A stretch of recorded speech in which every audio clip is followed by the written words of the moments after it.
విషక్త కాలసర్పదోషము మేజర్‌గా ఏంటంటే సొసైటీలో వీళ్ళకి కంప్లీట్‌గా బ్యాడ్ నేమ్ అనేటువంటిది రావడం కానీ, ఫ్రెండ్స్ చేతిలో మోసపోవడం కానీ, సొసైటీలో ఉండేటువంటి వాళ్ళు వీళ్ళని కావాలని దేంట్లోని ఇరికించడం కానీ, లేకపోతే ఇంకా చెప్పుకుంటే వ్యాపారంలో తీవ్రమైన నష్టాలు, ఈఎన్‌టీ ప్రాబ్లమ్స్ అనేటువంటివి రావడం, ప్రేమ వ్యవహారాల్లో అపజయాన్ని చూడడం, సంతానం కలగడం అనేటువంటిది కొన్ని సంవత్సరాల తర్వాత ఎప్పటికో కలగడం లేదా కలగకపోవడం, నిస్సంతాన యోగము ఇలాంటివన్నీ కూడా విషక్త అని పిలువబడేటువంటి కాలసర్పదోషం.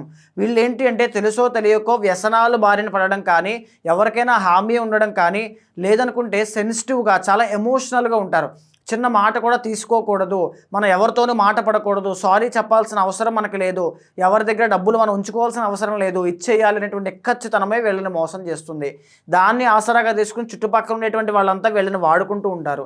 ఆ విషయం తెలియక వీళ్ళు నా శ్రేయోభిలాష్ అనుకుంటూ ఉంటారనమాట. సో ఇదంతా కూడా విషక్త అని పిలువబడేటువంటి కాలసర్పదోష యొక్క బేసిక్ లక్షణము. ఇదే వ్యవహారం వీళ్ళకి ప్రేమలో కూడా జరుగుతుంది. ప్రేమ వ్యవహారాల్లో అపజయాన్ని చూడడం లేదా మోసపోవడం లాంటివి జరుగుతాయి. లేదా సంతానం కలగకపోవడం, పుత్ర సంతానం కోసం చాలా ఇబ్బంది పడడం, చాలా పూజలు, చాలా వ్రతాలు చాలా చేస్తుంటారు, చాలా కష్టపడతారు, కానీ ఎలాంటి ఉపయోగం లేకపోవడం, ఇవన్నీ కూడా విషక్త అని పిలువబడేటువంటి కాలసర్పదోషం యొక్క క్యారెక్టరిస్టిక్స్ అండి. 11వ స్థానంలో రాహు ఉండి, పంచమ స్థానంలో కేతు ఉండి, మిగిలిన 7 ప్లానెట్స్ కూడా ఈ రెండింటి మధ్యలో బంధింపబడి ఉంటే దాన్ని విషక్త అని పిలువబడేటువంటి కాలసర్పదోషంగా చెప్పారు. ఇలాంటి గుణగణాలు కానీ, ఇలాంటి సిమ్టమ్స్ కానీ మీ జీవితంలో కనబడితే ఖచ్చితంగా అపాయింట్మెంట్ తీసుకోండి. మీ బర్త్ చార్ట్ చూసిన తర్వాత ఎలాంటి రెమెడీ ఫాలో అయ్యి వీటి నుంచి బయటికి రావాలో నేను చెప్తాను.